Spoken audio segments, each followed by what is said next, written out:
Más tarde o más temprano, todos los seres humanos experimentan tormentas en sus vidas. Este mismo momento, hay gente enfrentando tormentas, pesares, lágrimas, temores, desilusiones y problemas. ¿Está usted en una tormenta? Permítame decirle algo. Dios necesariamente no le sacará de esa tormenta, pero escúcheme, Dios le dará paz en medio de su tormenta.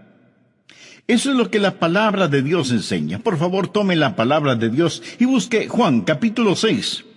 En unos momentos vamos a empezar a leer en el versículo 16. Vamos a estar hablando un poco de los problemas, pesares, dolores, desilusiones, lo que llamaríamos las tormentas de la vida. Por ejemplo, vamos al doctor y recibimos un mal diagnóstico. Una carta que esperábamos ansiosamente nos trae muy malas noticias. No sabemos qué nos dirán en la próxima llamada telefónica, y así por el estilo. Mi esposa y yo en el desayuno leemos las Escrituras, de manera especial en el libro de los Proverbios. Y leímos el siguiente, Proverbios 27:1. No te jactes del día de mañana, porque no sabes qué dará de sí el día. Amigo, ninguno de nosotros sabemos qué traerá la próxima noticia que nos llegue. Sea buena o mala, sencillamente no sabemos. Hay tormentas que vienen a nosotros. Bien, el Señor aquí realizaba su ministerio en Galilea, estaba con sus discípulos y se encontraban en una tormenta. Y leeremos al respecto y luego vamos a aprender algunas lecciones maravillosas de cómo usted puede encontrar paz en medio de su tormenta, porque todos tenemos tormentas. Empecemos en el versículo 16 de Juan capítulo 6. Al anochecer descendieron sus discípulos al mar, y entrando en una barca iban cruzando el mar hacia Capernaum. Estaba ya oscuro, y Jesús no había venido a ellos. Y se levantaba en el mar un gran viento que soplaba. Cuando habían remado como 25 o 30 estadios, vieron a Jesús que andaba sobre el mar y se acercaba a la barca, y tuvieron miedo. Mas él les dijo: Yo soy, no temáis. Por favor, subraye esa última frase: no temáis. ¿Sabe? Unas 365 veces en la Biblia, una por cada día del año, Dios nos ha dicho que no tengamos miedo. De una u otra manera, Él dijo: no tengan miedo o no temáis. 365 veces Él nos dice que no temamos. El diablo es el ministro siniestro del miedo, pero nuestro Señor nos dice que no temamos. Ahora recuerde, los discípulos estaban en medio de una tormenta y Él les dice: yo soy, no temáis. Ellos entonces con gusto le recibieron en la barca, la cual llegó enseguida a la tierra donde iban. En nuestras jornadas a Israel, he ido a Israel muchas veces, lo que más disfruto, lo más deleitable, es sentarme al crepúsculo a la orilla del mar de Galilea. Casi es hipnotizante, es como un sueño. ¡Qué tranquilidad! Usted casi se intoxica con la belleza del paisaje al ponerse el sol en el mar de Galilea, en las alturas de Golán. Y al otro lado del mar, desde Tiberias, donde todo se pone color rosado. Usted se sienta allí, escuchando los pájaros que anidan en los árboles. Creo que el mar de Galilea es uno de los cuerpos de agua más bellos sobre la tierra.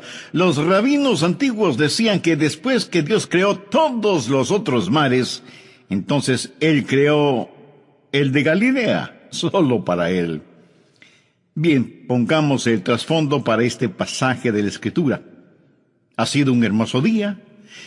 Jesús ha estado con sus discípulos enseñándoles y había realizado el milagro de alimentar a más de 5,000 personas. Los discípulos no solo estaban llenos de alimento físico, sino que también estaban llenos de éxito, de conocimiento, de confianza. Había sido un estupendo día y la noche era hermosa. Tal vez como la noche que describí hace algunos minutos, cuando uno se sienta satisfecho a contemplar la luna, luciendo como una gardenia en la solapa de la noche. Y había una leve brisa suave como el suspiro de un bebé, acariciando sus mejillas.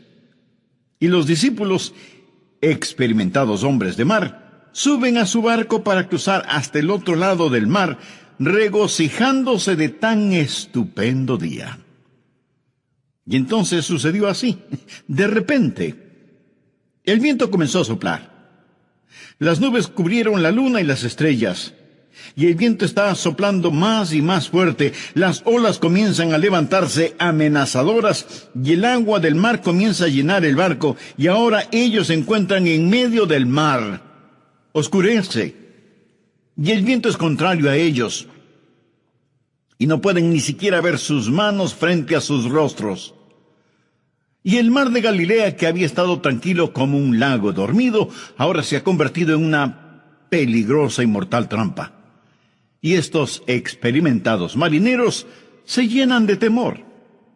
Hacen un esfuerzo con los remos.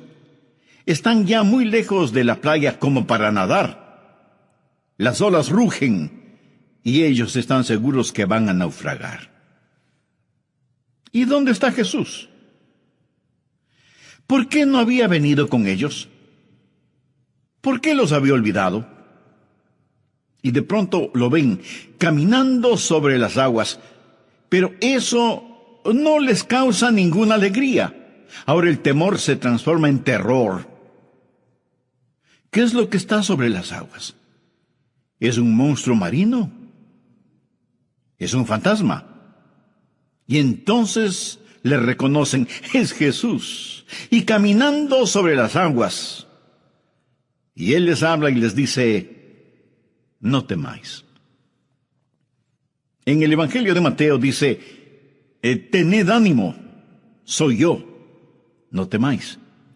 Y ellos lo recibieron en el barco y cuando así lo hicieron, observe esto, cuando así lo hicieron de inmediato se encontraron en la playa.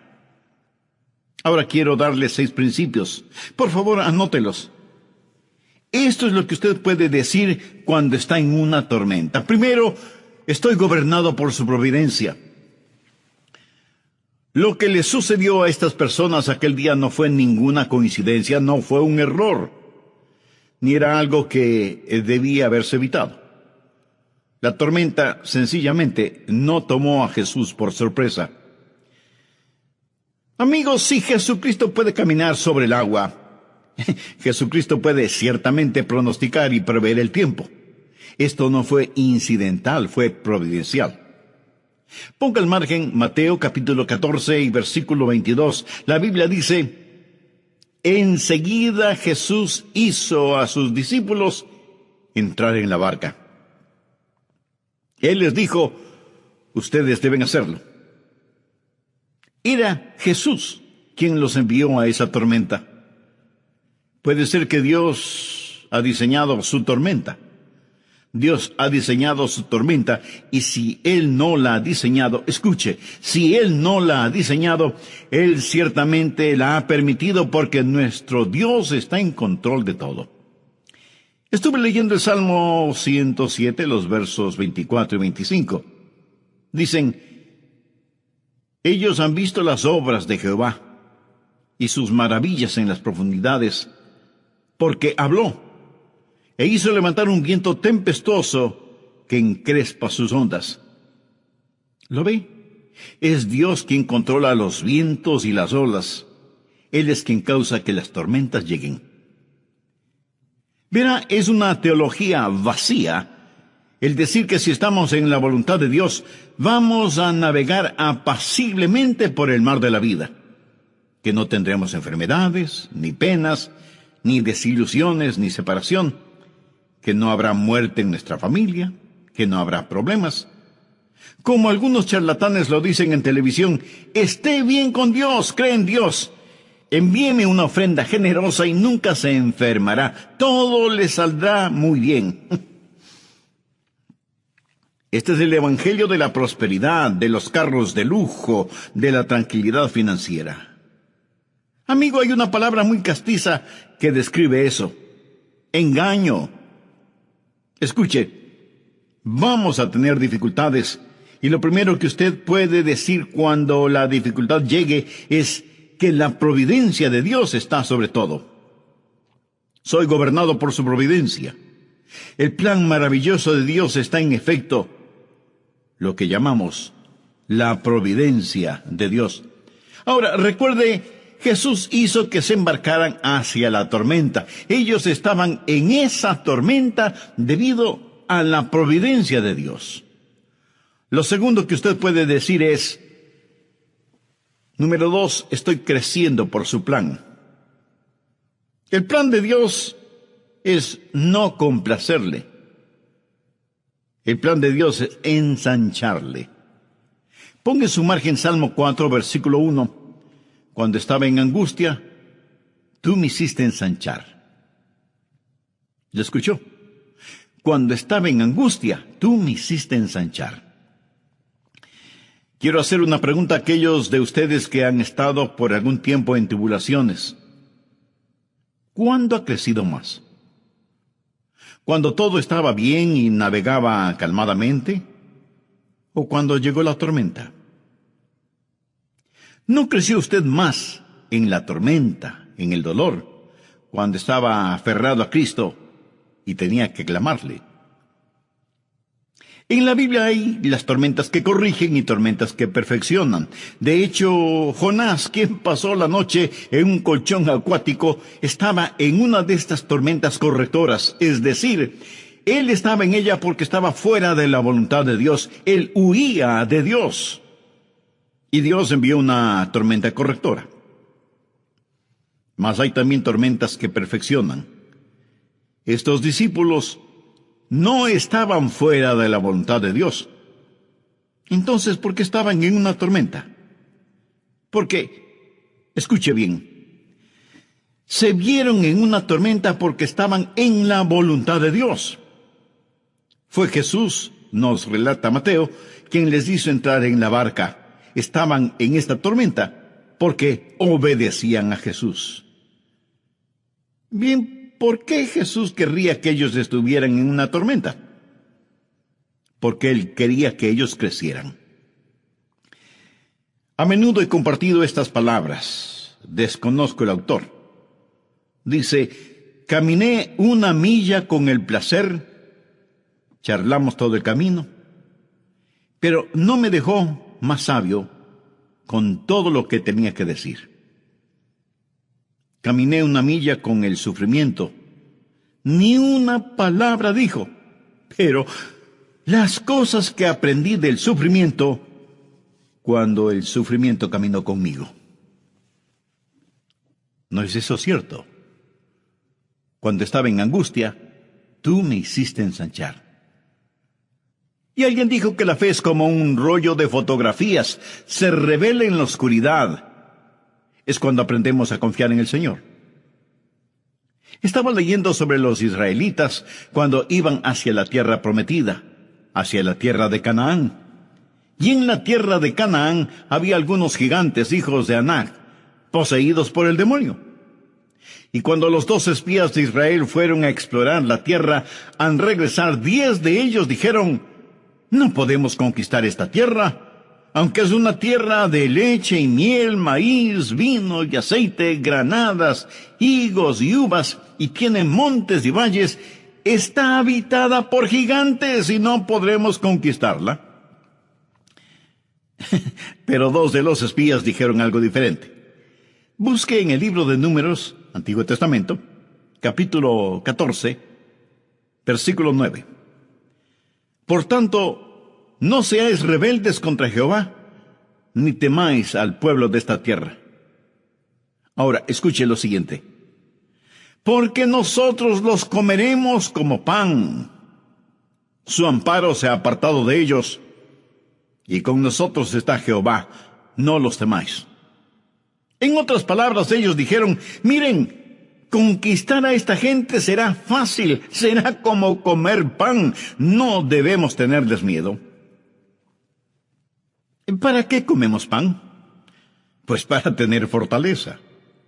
Crecemos comiendo pan. Es el pan el que nos da energía. Es el pan el sustento de la vida. ¿Qué es lo que Dios les estaba diciendo?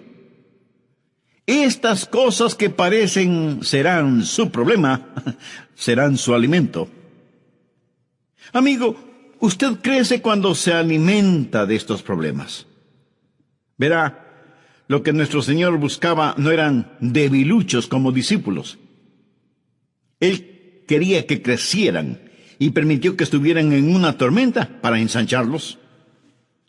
Recuerde que usted es gobernado por su providencia cuando está en una tormenta. Él gobierna sobre todo. Y usted está creciendo por su plan. Y es en la tormenta que usted va a crecer y llegar a ser más y más como el Señor Jesucristo. Usted dirá, pastor, ¿no poseo lo que se requiere para crecer cuando estoy en una tormenta? Correcto, no lo posee. Por eso veamos el siguiente punto, número 3. Estoy favorecido por sus oraciones. Por favor, mire el versículo 17. Y entrando en una barca iban cruzando el mar hacia Capernaum. Estaba ya oscuro y Jesús no había venido a ellos. Ellos se preguntaban, ¿dónde está Jesús? Ya había oscurecido y Él no ha venido. ¿Por qué Él no había venido? Bien, Él hacía otra cosa. ¿Qué es lo que estaba haciendo? Él oraba. Él estaba en la cima de la montaña orando.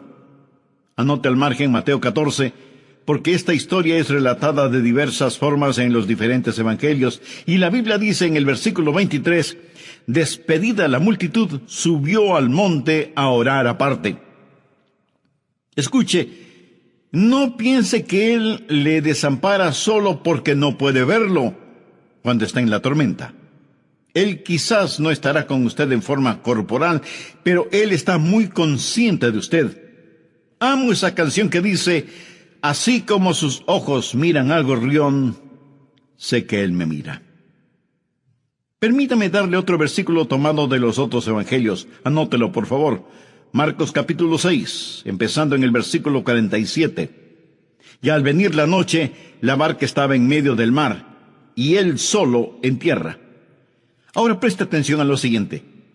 Y viéndoles remar con gran fatiga, quiere decir que Él los estaba observando. ¿Sabía usted que Él lo ve a usted ahora mismo? Usted dirá, Él no sabe dónde estoy. Él no está al tanto de mis dificultades. ¿Por qué está Él tan lejos? ¿Por qué estoy yo en la tormenta y Él en la orilla? Amigo, Él está allí orando por usted. Él se apartó a un monte para orar. Él está allí en el monte mirando hacia abajo. Él ve a través de la oscuridad. Ellos no podían verle, mas Él sí. ¿Y qué estaba haciendo? Él estaba orando. Desea un pensamiento bendito. Permítame compartirlo. Usted está en la lista de oración de Jesús. Usted está en la lista de oración de Jesús. No hay nada más consolador para mí que alguien me diga que está orando por mí. Hace algún tiempo fui a recibir a una persona en el aeropuerto. Yo no estaba ni siquiera seguro de que él supiera mi nombre. Él es un estupendo maestro bíblico, y cuando me vio, me abrazó y me dijo, Adrián, oré por ti esta mañana. Un poco sorprendido, yo le dije, eso es maravilloso. Y él añadió, Adrián, yo oro por ti cada mañana, todos los días. ¿Sabe? Eso me conmovió profundamente. Hay millones de personas en esta tierra, hay gente por la que nunca nadie ha orado. Si usted está en la lista de oración de alguien, usted es muy bendecido. Y le puedo asegurar que usted está en la lista de oración de Jesús. El Señor Jesús le conoce por nombre, y la Biblia dice que Él vive para interceder por nosotros. En Hebreos 7:25 leemos, por lo cual Él puede también salvar perpetuamente a los que a Él se acercan, viviendo siempre para interceder por ellos. Recuerde que paz no es la sustracción de los problemas de la vida. La paz es la suma de poder para enfrentar estos problemas. Esa es la paz de Dios. Y empecé a compartir en el programa anterior 6 principios básicos que puede decirlos cuando enfrenta una tormenta. Primero, estoy gobernado por su providencia. Segundo, estoy creciendo por su plan. Tercero, estoy favorecido por sus oraciones. La Biblia dice que Él, o sea, el Señor Jesús, vive para interceder por nosotros. Hebreos 7:25. Por lo cual puede también salvar perpetuamente a los que por Él se acercan a Dios, viviendo siempre para interceder por ellos. ¿Usted ha venido a Dios por medio de Jesús? Entonces, está en su lista de oración. ¿Y qué está haciendo? Escuche, el trabajo terminado de Jesús es el Calvario. El trabajo no terminado de Jesús es su ministerio de oración. Así que estoy gobernado por su providencia, estoy creciendo de acuerdo a su plan y soy bendecido por sus oraciones. No solo favorecido por sus oraciones, sino también estoy animado por su presencia. Él vendrá. Mire, por favor, nuevamente Juan 6, el versículo 20. Mas Él les dijo, yo soy, no temáis. Y en Mateo, Él les dice que tengan ánimo. Mateo 14, versículo 27. Pero enseguida Jesús les habló diciendo, tened ánimo, yo soy, no temáis. Puedo ver a estos discípulos con el sudor en sus frentes y sus rostros reflejando el temor, sus manos ceñidas a los remos, fatigados con dolor de espalda, remando y remando. Pedro grita, más fuerte, que nos vamos a hundir. Y Tomás dice, no creo que vayamos a lograrlo, vamos a naufragar. Y entonces ellos ven a Jesús. Le pregunto, ¿por qué Cristo no llegó antes? ¿Por qué esperó? Sabía que Él se esperó allí por mucho tiempo. Si usted lee la historia, se dará cuenta que ellos estuvieron en alta mar durante varias agonizantes horas. Y aquí se encontraban en la hora más oscura de la noche. Y Mateo relata que Jesús llegó en la 4ª vigilia de la noche. Eso es entre las 3 y las 6 de la mañana, la hora más oscura. Durante largas y agonizantes horas, parecía que Él se hubiera olvidado de ellos. Y no fue que Jesús se había olvidado de ellos. Realmente fueron los discípulos quienes se habían olvidado de Jesús. ¿Sabe? Jesús acababa de realizar un milagro. Si usted lee la historia en el 6º capítulo de Juan, se dará cuenta que Jesús había alimentado a unas 5,000 personas. Note, por favor, el versículo 12. Y cuando se hubieran saciado, dijo a sus discípulos, recoged los pedazos que sobran para que no se pierda nada. Recogieron pues, y llenaron 12 cestas de pedazos. Bien, ¿por qué llenaron 12 cestas? ¿Cuántos discípulos? 12 discípulos. Bien, Él les dijo, ahora recojan todo, recojan los pedazos que sobraron. Cada discípulo tenía una cesta de pan al lado de sus pies. En esa barca hay unas cestas de pan. Él acababa de llevar a cabo un milagro y ahora ahí están ellos llenos de temor. Y pensaban, ¿por qué Jesús se ha olvidado de nosotros? Ellos se habían olvidado de Jesús. Ellos se olvidaron de lo que Jesús había hecho. ¿Acaso no tendemos a hacer eso? Es decir, ¿cuántas veces nuestro Señor nos ha liberado, realizando milagros para nosotros, pero nosotros nos hemos olvidado de Él? Lo que ellos debieron haber hecho era, recuerde, lo que Pablo enseñó en 1 Tesalonicenses capítulo 5, verso 18. Dad gracias en todo, porque esta es la voluntad de Dios para con vosotros en Cristo Jesús. Pero nuestro Señor esperó. ¿Por qué esperó? Bueno, su espera, su retraso antes de llegar a ellos, fue estratégico y deliberado. Por favor, anote este versículo, Isaías capítulo 30, versículo 18. Por tanto, Jehová esperará para tener piedad de vosotros. ¿No es este versículo estupendo? Por tanto, Jehová esperará, no para ser cruel con usted, sino para tener piedad de vosotros y por tanto será exaltado. Dios está en el negocio de hacer gloria para sí. Será exaltado teniendo de vosotros misericordia, porque Jehová es Dios justo. Eso significa discernimiento. Él no solo sabe lo que usted quiere, Él sabe lo que usted necesita. Y entonces dice, bienaventurados todos los que confían en Él. Dios espera.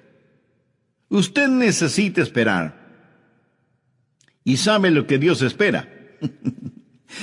Dios está esperando que usted espere en Él. Dios espera que usted espere en Él. ¿Alguna vez ha pensado en la deliberada tardanza del Señor? Estuve leyendo el capítulo 11 de Juan, que relata la muerte de Lázaro. María y Marta, que amaban a Jesús, y sabían que Jesús también amaba a Lázaro, mandaron a buscar a Jesús, que entonces estaba en Betania. Y le dijeron, Señor, aquel a quien tú amas está enfermo. La Biblia dice que Jesús se quedó 2 días más en el lugar donde estaba. 2 días más, antes de que él hiciera alguna cosa. Aún antes de empezar a caminar hacia la casa de sus amigos. Ahora, suponga que usted recibe un mensaje que alguien de su familia inmediata, está enfermo o enferma, y usted dice, bueno, creo que me quedaré aquí un par de días más. Eso sería poco menos que cruel e inhumano, ¿no le parece? Usted diría de inmediato. Pero Jesús esperó 2 días, y cuando llegó, ya habían pasado 4 días. Y Jesús dijo, me alegro de que Lázaro esté muerto. Algunos de ustedes dirán, pero pastor, ¿qué es lo que está diciendo? Escuche con atención. Eso es lo que Jesús dijo, no con sus palabras, sino con sus acciones. Porque Jesús sabía lo que iba a hacer, iba a resucitar a Lázaro. Ahora, suponga que Jesús hubiera venido inmediatamente y hubiera sanado a Lázaro. Y él pudo haberle hecho así, pero no lo hizo. ¿Sabe por qué? Porque si hubiera sanado a Lázaro, algunos hubieran dicho que Lázaro de todas maneras se hubiera sanado. O, ¿cómo saber si en realidad Jesús lo sanó? Pero ellos no tuvieron ninguna explicación frente al milagro de la resurrección de Lázaro. Jesús tuvo un plan. Y ese plan no tuvo ningún sentido para Marta, quien prácticamente le llamó la atención a Jesús. No tuvo ningún sentido para María tampoco. Pero tenía sentido para el Señor Jesús. Por lo tanto, el Señor espera. Dios dio una promesa en el jardín del Edén, que enviaría al Mesías. Pero esperó 4,000 años. ¿Escuchó lo que dije? Esperó 4,000 años antes de hacerlo.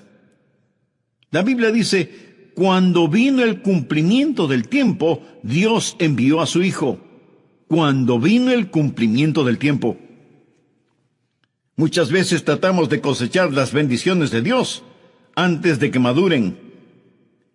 Jehová esperará para tener piedad de vosotros, teniendo de vosotros misericordia. Bienaventurados todos los que confían en Él. Dios desarrolla paciencia. Dios nunca tiene prisa, pero nunca se atrasa tampoco. Habacuc 2, versículo 3 dice, aunque la visión tardará aún por un tiempo, mas se apresura hacia el fin, y no mentirá. Muchos esperamos el regreso de Jesús. La gente dice, ¿dónde está la promesa de su advenimiento? Porque desde el día en que los padres durmieron, todas las cosas permanecen así como desde el principio de la creación. Anótelo simple y llanamente. Él está por venir. Él viene. Y Él regresa en el tiempo perfecto de Dios. Pero Él retorna. Nuestro Señor está por venir. Luego usted puede decir, en el medio de su tormenta, estoy protegido por su poder. Note lo que Él dice en el versículo 20, yo soy, no temáis. Yo no sé quién dijo esto primero, mas es verídico. La voluntad de Dios nunca le llevará donde la gracia de Dios no pueda mantenerlo. Eso es bueno. La voluntad de Dios nunca le llevará donde la gracia de Dios no pueda mantenerlo. Eso es eternamente verdadero. Verá, enseguida Jesús hizo a sus discípulos entrar en la barca e ir delante de Él a la otra ribera. Usted leyó eso en la palabra de Dios. Él les dijo que cruzaran el mar, no que bucearan. Iban sobre, no debajo del mar. Dios tiene un plan para usted. Jesús no dejó a sus discípulos en el desastre. Él les mandó que fueran a la otra ribera, y cuando Él vino a ellos, Él les dijo, yo soy, no temáis. Yo soy, no temáis. Cuando Jesús usa las palabras, yo soy, ¿qué quiere decir con ese yo soy? Bien, el versículo 20 dice, yo soy. ¿Lo ve? En el griego literalmente dice, yo soy. Y es lo que leemos en la Reina Valera, literalmente, yo soy. Y yo soy es el sagrado nombre para la deidad. Significa Él es omnipotente, el eterno. Lo que afirma es, yo soy el que soy. Soy el gran yo soy. Yo existía aún cuando este mar ni siquiera era un vapor, este mar de Galilea. Yo soy el gran yo soy. Piense al respecto. Cuando Él dice, yo soy, es una proclamación de presencia eterna. No dice, yo fui, pero a lo mejor ya no soy. Tampoco dice, yo seré, pero a lo mejor no lo soy todavía. No. Él es, yo soy el que soy. Nunca hubo un tiempo cuando Jesús no fue, nunca habrá un tiempo cuando Jesús no sea. Y amigo, en medio de su tormenta, solo recuerde esto, cuando Él dice yo soy, es una proclamación de su presencia. Pero le diré algo más. No solo es una proclamación de su presencia, sino también un anuncio de abundancia. ¿Sabe lo que yo soy es? Es una frase incompleta. Yo soy... ¿qué? Bueno, llene el espacio vacío. Una y otra vez en el Evangelio de Juan, Jesús dice, yo soy, yo soy, yo soy. Él dijo, yo soy el camino. ¿Está usted perdido? Llene el espacio vacío. Él es el camino. ¿Está usted en el lado equivocado y quiere entrar? Bien, Él es la puerta. ¿Está padeciendo hambre? Él es el pan de vida. Tropieza en la oscuridad. Él es la luz del mundo. Y si usted está muerto en sus delitos y pecados, Él dice, yo soy la resurrección y la vida. Yo soy. Yo soy. Déjeme decirle algo muy importante, mi amigo. Él es el yo soy para usted. Y usted solo tiene que llenar los espacios vacíos. Yo no sé de sus problemas, desconozco sus necesidades, pero sí sé cuál es la respuesta, y su nombre es Jesús. Jesús es todo lo que este mundo necesita hoy. Y mi consejo para usted en medio de la tormenta es que vea a Jesús, el gran yo soy, y lo vea caminando sobre el agua, puesto que lo que parecía iba a estar por encima de su cabeza, ya estaba bajo sus pies, estaba bajo sus pies. Y usted está sentado en las alturas con Él. Y no puede ahogarse con su cabeza fuera del agua. Usted está sentado en las alturas con el Señor Jesucristo. Él es el gran yo soy y puede anotarlo. Está protegido por su poder. Y el último punto. Usted puede decir, estoy siendo guiado por su propósito. Mire el versículo 21. Ellos entonces con gusto le recibieron en la barca, la cual llegó enseguida a la tierra a donde iban. Dios no les había prometido navegar calmadamente, mas sí les había prometido un desembarque seguro. Llegaron enseguida a la tierra a donde iban. Verá, su destino ya está determinado. Tiempo y espacio no son ningún impedimento para el Señor Jesucristo. Él los llevará a la orilla. Ellos pasaban por tribulación, pero Jesús dijo, en el mundo tendréis tribulación, pero confiad, yo he vencido al mundo. ¿Lo ve? Esa tormenta sencillamente representa al mundo. ¿Dónde está Jesús? Jesús ha vencido al mundo. Eso es lo que le está diciendo. Amigo, hagamos otra aplicación para concluir. El barómetro espiritual está bajando y todos los que podemos leer las señales de los tiempos sabemos que se está formando una tormenta, se está formando una tempestad. En ocasiones, el mar es más tranquilo antes de la tormenta. Y esto lo aprendí en la Florida.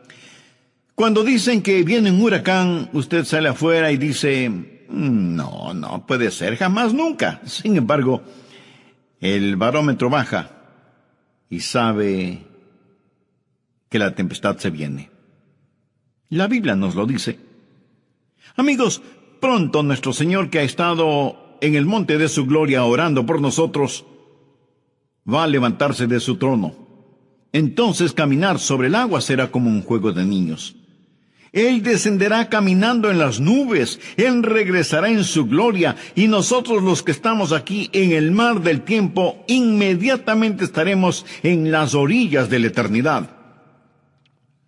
La Biblia dice que así sucedió con los discípulos. Tan pronto como recibieron a Jesús en el barco, estuvieron de inmediato en la orilla. ¿Ha recibido usted a Jesucristo? ¿Ha confiado en Él? Le invito a que me acompañe en una corta oración. Si usted necesita que Jesús sea su Señor y Salvador en forma personal, ¿por qué no lo recibe en su vida ahora mismo? Recíbalo en su corazón, en su vida, no solo para que esté con usted, sino que por fe esté en usted. Puede orar conmigo de la siguiente manera: querido Dios, soy un pecador, estoy perdido y necesito ser salvo. Jesús, tú moriste para salvarme y prometiste así hacerlo si confiaba en ti. Confío en ti, Jesús, ahora mismo. Con todo mi corazón, entra en mi corazón, perdona mis pecados, sálvame, Señor Jesús. Y gracias por perdonarme y salvarme. Ahora comienza a ser la clase de persona que tú quieres que sea. Y porque tú moriste por mí, yo viviré para ti. Ayúdame a no avergonzarme de ti, dame el valor para confesarlo públicamente. En tu nombre lo pido. Amén. Reciba mi cordial saludo y bienvenida a El Amor que Vale. En esta oportunidad vamos a abrir la palabra de Dios en el libro de Hebreos capítulo 12, versículos 14 y 15. Seguid la paz con todos y la santidad, sin la cual nadie verá al Señor. Mirad bien, no sea que alguno deje de alcanzar la gracia de Dios, que brotando alguna raíz de amargura os estorbe y por ella muchos sean contaminados. Hay un terrible problema que puede apagar la llama del gozo de la vida y sumir su alma en total oscuridad.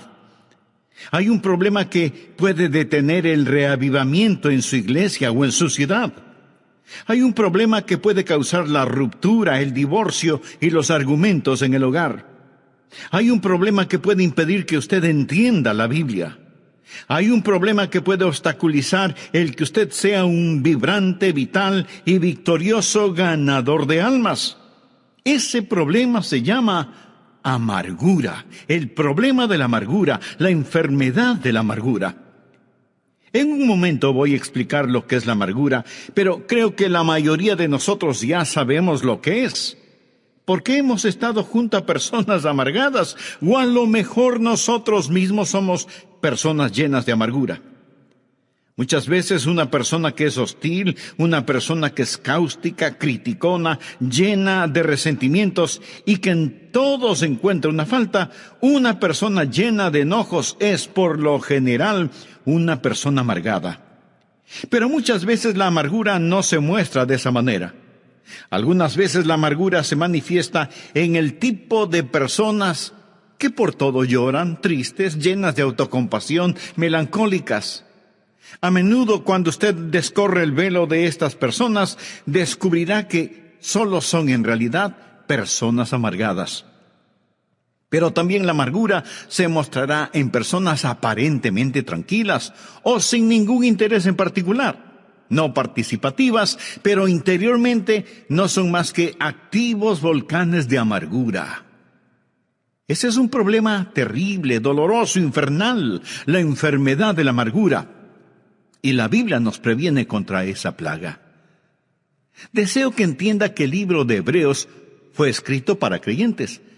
Así que debemos tener la certeza que nosotros no somos inmunes al problema de la amargura.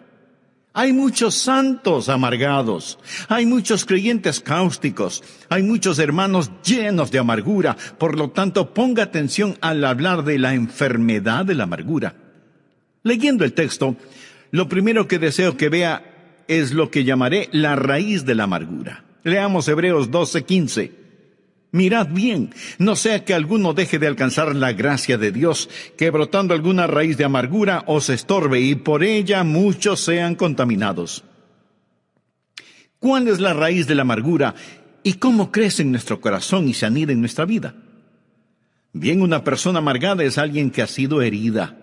Algo le ha sucedido, la vida no ha sido lo que esperaba, alguien le ha hecho daño y siente amargura contra la sociedad o contra la iglesia, o contra alguna persona en particular, y aún contra Dios. Puede haber amargura entre esposos. La Biblia dice en Colosenses 3:19, maridos, amad a vuestras mujeres, y no seáis ásperos con ellas. La aspereza puede ser el resultado de la amargura, y la palabra de Dios exhorta a los maridos a amar a sus esposas y no tener amargura contra ellas. ¿Qué es amargura? Bien, digamos que una persona ha sido ofendida. Esa ofensa se transforma en enojo y hostilidad. Ahora, la ofensa bien pudo haber sido intencional, pero también pudo haber sido sin ninguna intención. Alguien ofende a otra persona y no tiene ni siquiera la menor idea de que la ha ofendido. O la ofensa puede ser imaginaria. Nadie le hizo daño, pero usted cree que le han ofendido, que alguien se aprovechó de usted, que alguien abusó de usted. Todos hemos sido ofendidos. No hay ni una sola persona que no haya sufrido algún tipo de ofensa. Y cuando somos ofendidos, nuestra inclinación natural es a reaccionar con enojo, con ira. ¿No es cierto? Reaccionamos con resentimiento, con un deseo de desquitarnos y de herir de alguna manera a quien nos haya ofendido. Pero si somos creyentes, reconocemos que ese deseo es incorrecto y que proviene de nuestra vieja naturaleza y lo enfrentamos, lo confesamos, lo derrotamos y de alguna manera no se convierte en raíz de amargura. Pero una persona amargada es diferente. Cuando una persona amargada es ofendida, no enfrenta su amargura, sino que la guarda en su corazón y comienza a pensar en la ofensa, comienza a rumiarla una y otra vez.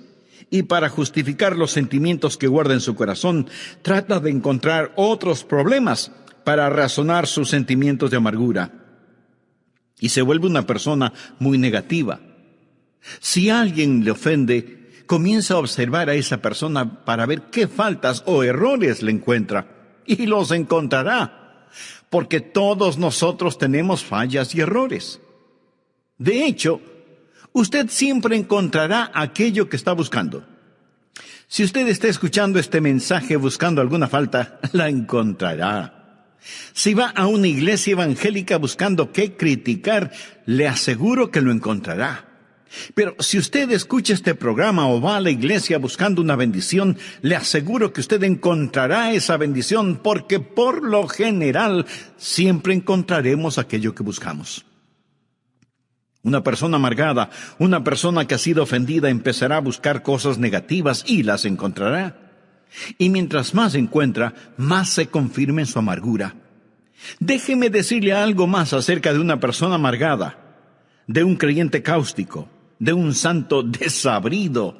Ellos tienen la habilidad de que otras personas demuestren su amargura. Muchos de ellos son muy listos. Una persona amargada, debido a que está metida en esta clase de cosas, sabe dónde están sus botones emocionales y sabe cómo y cuándo pulsar ese botón a fin de que usted responda como ella quiere. Una persona amargada quiere en realidad provocarle y ver si logra que usted reaccione con hostilidad. Y cuando lo logra, eso solo confirma la amargura que ya tiene en su corazón. Solo la empuja más profundamente en su subconsciente, dándoles el derecho de justificar su amargura. Ahora deseo dejar muy claro algo. Muy pocas personas admitirán que son amargadas. Este es un pecado subterráneo, solapado. La Biblia lo llama la raíz de la amargura. Y la raíz es algo que no se ve, algo que está cubierto bajo tierra. Pocos lo admitirán. La mayoría lo negará, disfrazará o lo pasará por alto. Pero será muy raro que usted encuentre a una persona que diga, lo admito, soy una persona amargada. Muy de vez en cuando usted podrá encontrar una persona tan honesta en ese aspecto, lo cual será la excepción de la regla, porque se requiere de extremado valor y honestidad el admitir que se es una persona amargada. Me gusta mucho lo que escribió Anna Russell. Ella dijo, fui donde mi psiquiatra para ser psicoanalizada, para saber por qué maté a mi gato, y le puse el ojo negro a mi cónyuge. El psiquiatra me puso en el sofá para saber qué podía descubrir, y esto es lo que él sacó de mi mente subconsciente. Cuando yo tenía 1 año de edad, mi mamá escondió mi muñeca en un baúl, y esa es la razón por la cual siempre estoy bebiendo. Cuando tenía 2 años, vi un día a mi papá besar a nuestra empleada, lo cual explica por qué sufro de cleptomanía. Cuando tenía 3 años, sufrí ambivalencias con mis hermanos, así que solo fue natural que haya envenenado a mis enamorados. Por lo tanto, estoy muy feliz de saber que todo lo que he hecho de malo es la culpa de alguna otra persona. Ay. Pero así es como se siente una persona amargada, completamente justificada en su amargura. Por eso es una persona negativa, buscando errores en otros que reconfirmen sus sentimientos de hostilidad que guarda en su corazón y en su vida. Y así la raíz de la amargura crece en el terreno de una ofensa que no ha sido enfrentada honesta y valientemente. Además, deseo que note no solo la raíz de la amargura, sino también el fruto de la amargura. Miremos nuevamente Hebreos 12:15. La Biblia dice que debemos mirar diligentemente, no sea que alguno deje de alcanzar la gracia de Dios. Ahora ponga atención a la siguiente frase. Que brotando alguna raíz de amargura. Amigo, cada raíz dará su fruto, bueno o malo, pero dará su fruto. Y la última parte del versículo dice que brotando alguna raíz de amargura os estorbe y por ella muchos sean contaminados. Ahora usted descubrirá sobre todo que cuando está amargado, usted se hace daño. A usted le va a doler. El problema será para usted. Pero no solo le dará problemas, su amargura será contagiosa y muchos serán contaminados. Así que como resultado de la amargura, primero tendremos problemas físicos, después problemas personales y luego experimentaremos problemas sociales. Veamos estos problemas físicos.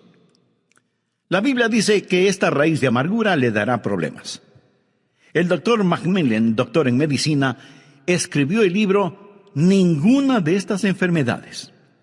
En ese libro, él presenta una lista de 50 enfermedades causadas emocionalmente. Hay gente que simplemente está enferma, pero hay gente que está enferma físicamente debido a alguna presión mental, psicológica o espiritual. En ese libro también cuenta la historia de un psicólogo, el Dr. John Hunter, quien conocía lo suficiente sobre sí mismo.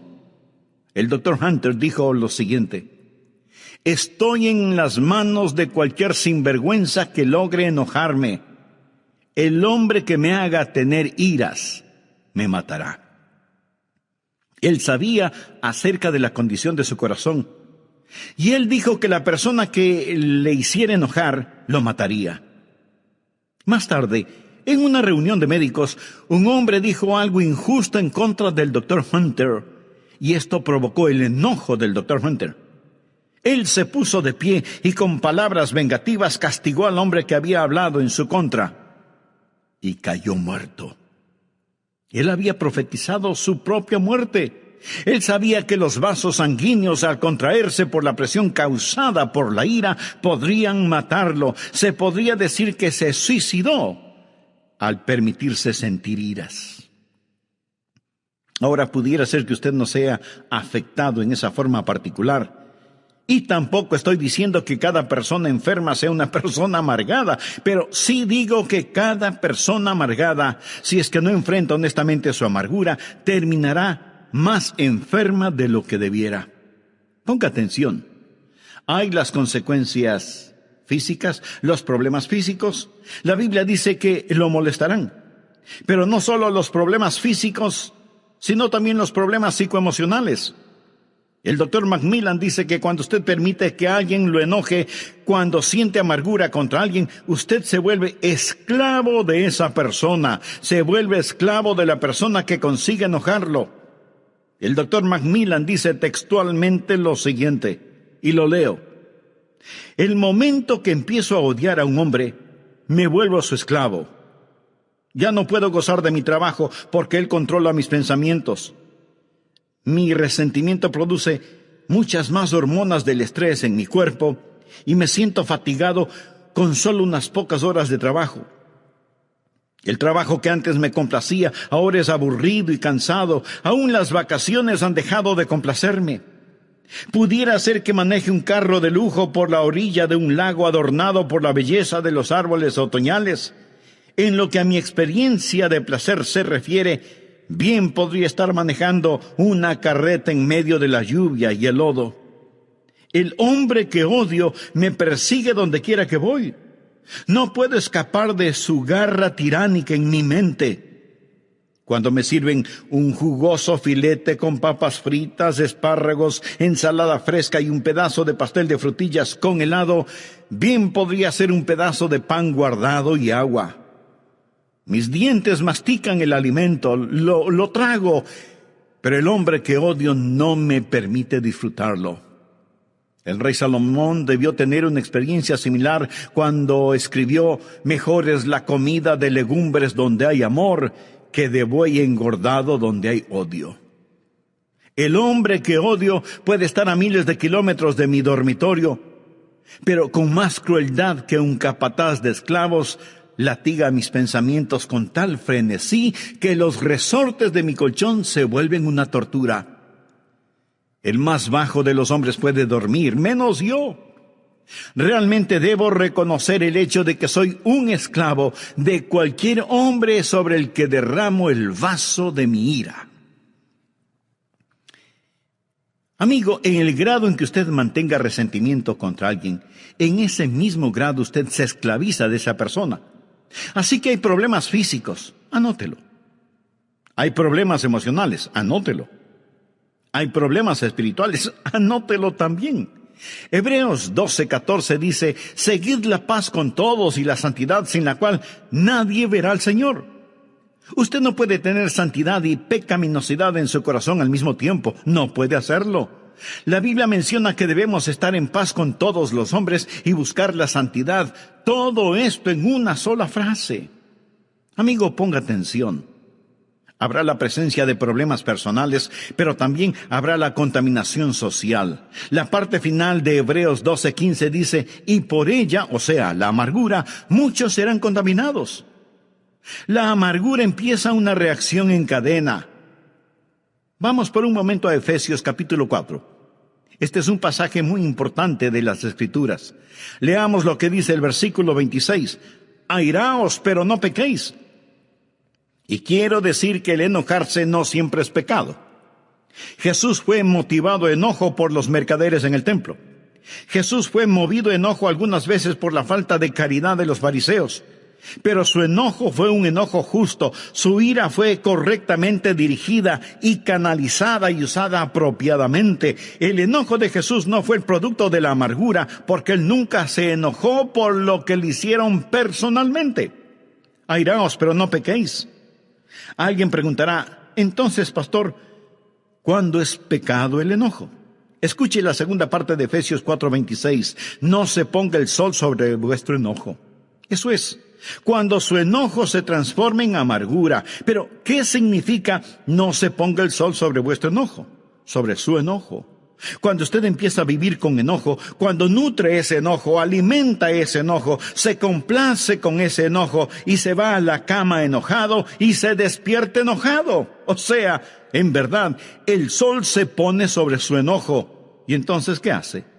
Usted da lugar al diablo. Versículo 27 dice, ni deis lugar al diablo. Cuando usted se enoja y peca y se rehúsa a enfrentar ese pecado, ese enojo se transforma en amargura, y esa amargura en su vida se vuelve el campamento y fortaleza del diablo, fortaleza que controla su mente. Eso es lo que es, el lugar del diablo. El fétido nido en el cual Satanás vive y desde donde guerreará y creará problemas para su vida. Note que esto no solo comienza a darle problemas, sino también cómo se extiende. Vamos a leer el versículo 31, pero preste mucha atención, porque este es un muy importante pasaje de la Escritura. Quítense de vosotros toda amargura, enojo, ira, gritería y maledicencia y toda malicia. Quiero que note cómo la amargura se extiende, cómo afecta a otros cuando usted permite que lo domine y empiece a causarle problemas. Amargura. Usted se siente herido, dolorido, enojado contra Dios, sus vecinos, su cónyuge, sus familiares. Está enojado y no enfrenta su enojo y permite que el sol se ponga sobre su enojo. Y ese enojo se transforma en amargura y esa amargura se transforma en ira. En Efesios 4:31 se menciona primero amargura, luego enojo y después ira. La palabra griega que se traduce como ira conlleva la idea de calor, de algo que se está quemando.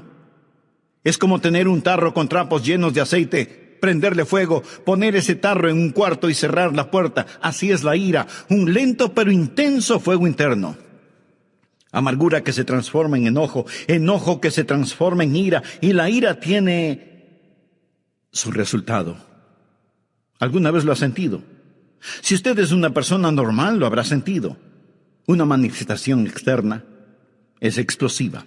Sale a la superficie, esos trapos humeantes se vuelven llamas y usted experimenta un ataque de rabia. Y si alguien le dice algo, usted simplemente explota y esa hostilidad externa está fuera de toda proporción comparada con la cosa que la causó. En el próximo programa terminaré este mensaje sobre la enfermedad de la amargura. Amigo, no quisiera terminar sin preguntarle, ¿se identifica con lo que he compartido con usted hasta este momento? Sabe que tiene una raíz de amargura en su corazón, pero en realidad quisiera no tenerla. En el prólogo del programa anterior leímos 2 porciones bíblicas. La primera fue Hebreos capítulo 12, versículos 14 y 15. Seguid la paz con todos y la santidad, sin la cual nadie verá al Señor. Mirad bien, no sea que alguno deje de alcanzar la gracia de Dios, que brotando alguna raíz de amargura os estorbe, y por ella muchos serán contaminados. Y la segunda porción fue en Efesios capítulo 4, versos 31 y 32. Quítense de vosotros toda amargura, enojo, ira, gritería y maledicencia, y toda malicia. Antes sed benignos unos con otros, misericordiosos, perdonándoos unos a otros, como Dios también os perdonó a vosotros en Cristo. Lo primero que vimos tuvo que ver con la raíz de la amargura, cómo la identifica el libro de Hebreos. Pastor, ¿cuál es la raíz de la amargura? ¿Cómo crece en nuestro corazón? ¿Cómo es que toma posesión de nuestra vida? Preguntas muy válidas y pertinentes todas estas. Bien, una persona amargada es una persona que ha sido herida física, verbal o emocionalmente. Algo le ha sucedido. La vida no ha sido como esperaba. Alguien le ha hecho daño de alguna manera y siente amargura contra la sociedad o contra alguna persona en particular o contra la iglesia y aún contra Dios. Puede haber amargura entre esposos. La Biblia dice en Colosenses 3:19, maridos, amad a vuestras mujeres y no seáis ásperos con ellas. Mi amigo, la aspereza puede ser el resultado de la amargura y la palabra de Dios exhorta a los maridos a amar a sus esposas y no tener amargura contra ellas. ¿Pero qué es la amargura? Digamos que una persona ha sido ofendida. Esa ofensa se transforma en enojo y hostilidad. La ofensa pudo haber sido intencional, pero también pudo haber sido sin ninguna mala intención. Alguien ofende a otra persona y no tiene ni la más mínima idea de que la ha ofendido. O la ofensa puede ser imaginaria. Nadie le hizo daño, pero usted está convencido de que le han ofendido, que se burlaron de usted, que se aprovecharon de usted, y la amargura comienza a echar sus raíces en su corazón. ¿Quieres saber algo muy significativo?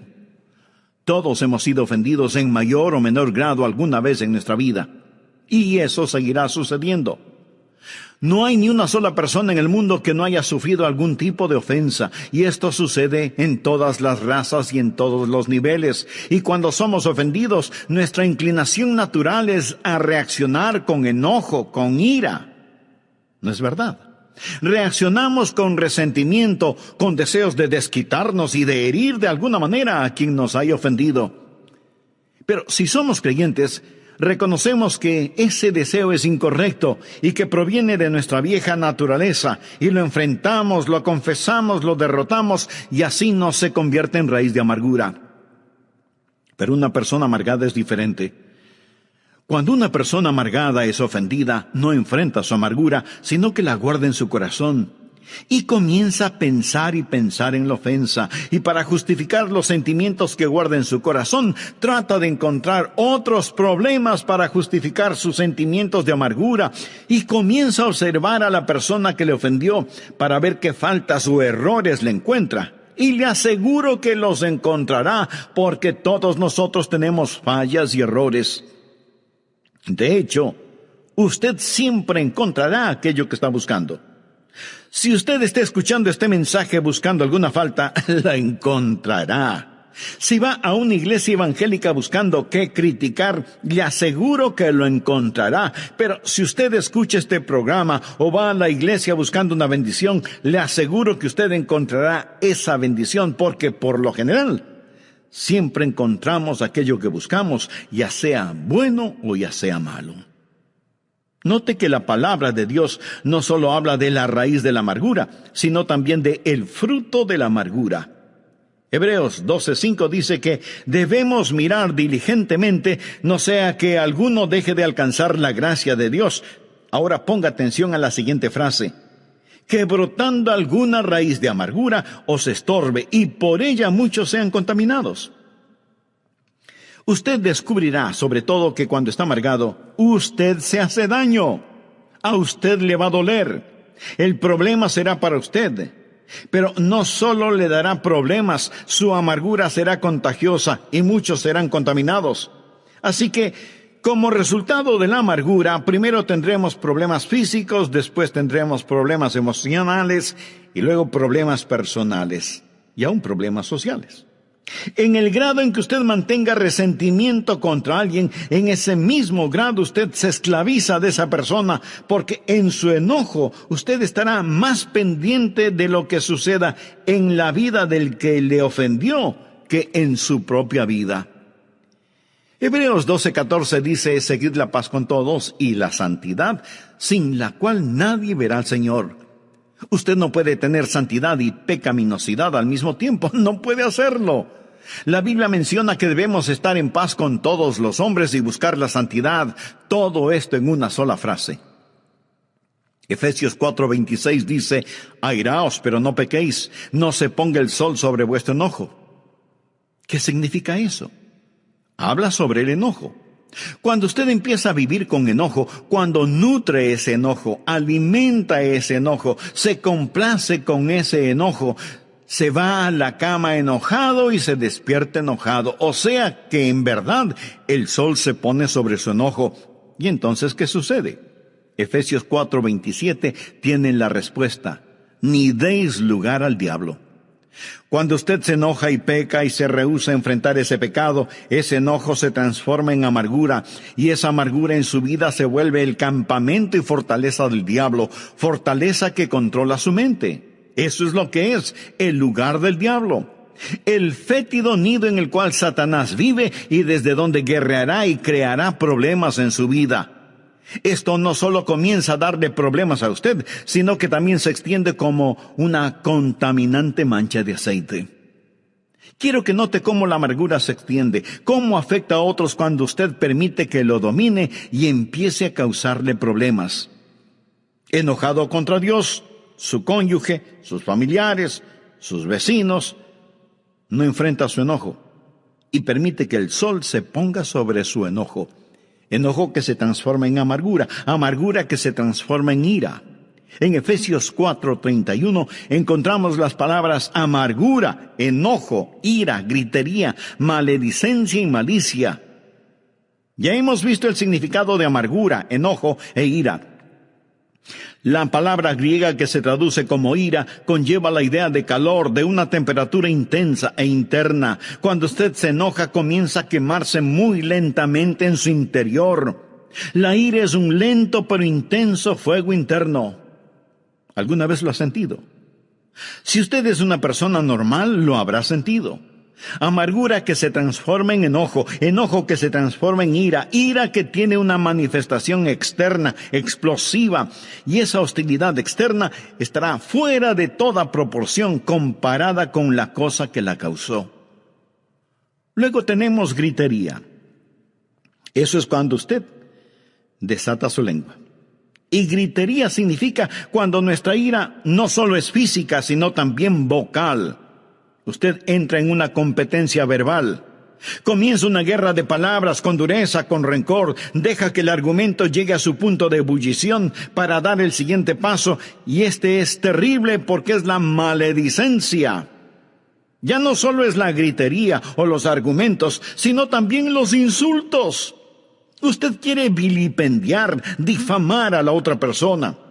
Dice cosas que sabe no son verdad acerca de la otra persona y pronuncia palabras que después desearía no haberlas dicho.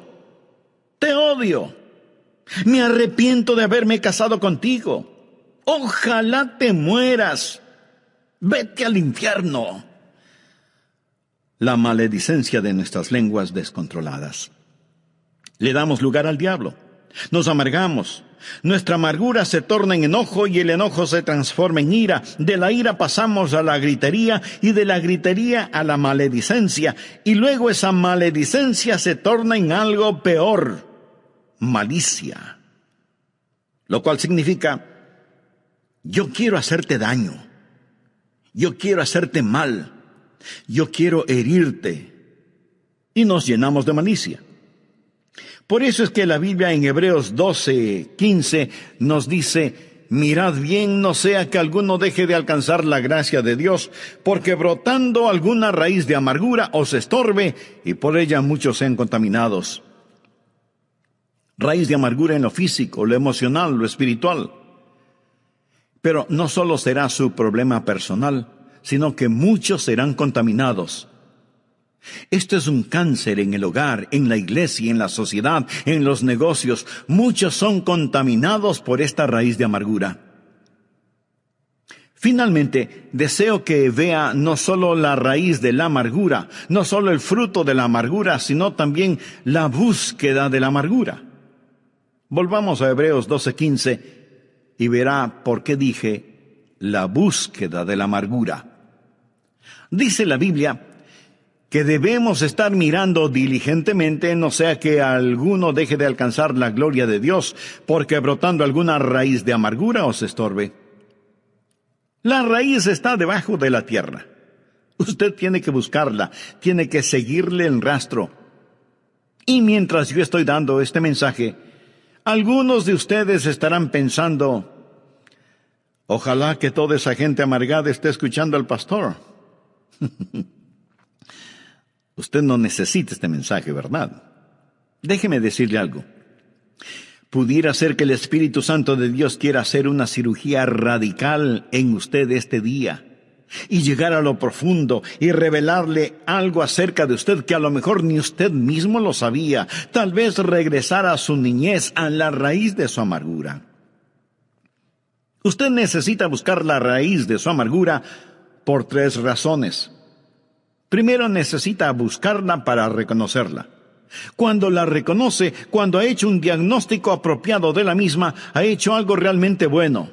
Verá, mucha gente nunca la reconocen, nunca la admiten. Son personas amargadas, pero nunca dirán, yo soy una persona amargada.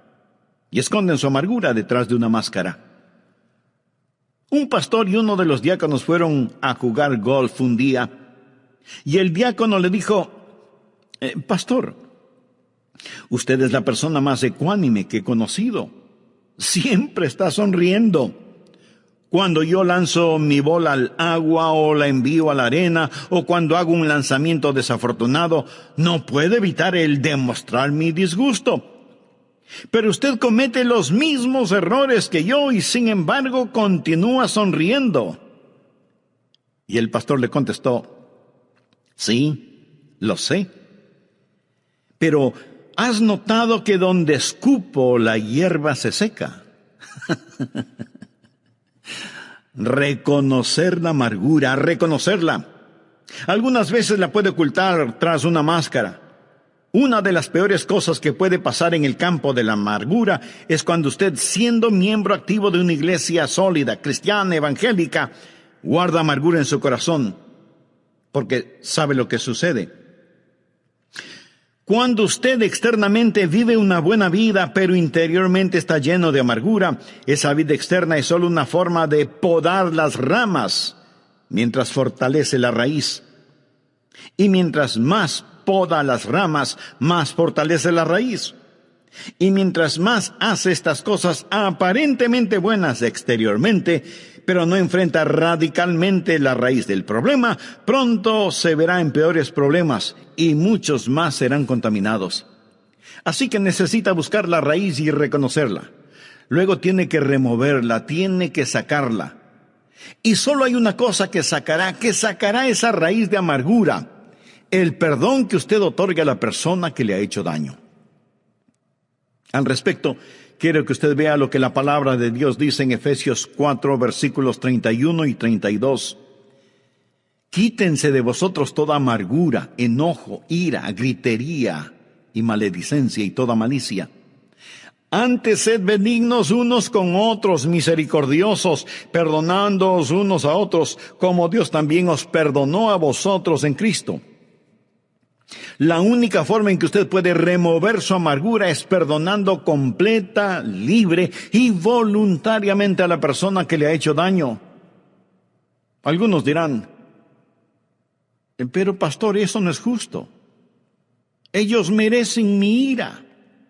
No, de ninguna manera. En primer lugar, usted no sabe lo suficiente como para castigarlos.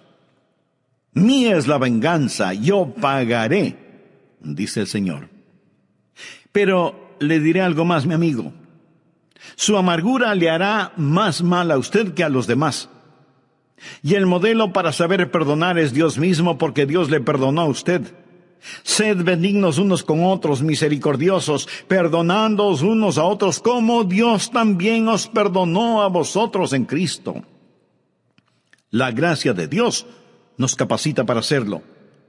Esa es la razón por qué el escritor de Hebreos dice, mirad bien, no sea que alguno deje de alcanzar la gracia de Dios. Piense en la gracia de Dios. Piense en lo que Jesucristo ha hecho por usted. Y en base a esa gracia sea benigno, misericordioso, perdonándose unos a otros como también Dios le perdonó a usted en Cristo. Y cuando usted haga eso, el Espíritu Santo de Dios arrancará esa amargura de su corazón. Usted dice, pero eso será muy duro hacerlo. Mi amigo, el Calvario fue durísimo. Y la persona que enfrenta su propia amargura va a tener una muestra del Calvario, pero vale la pena.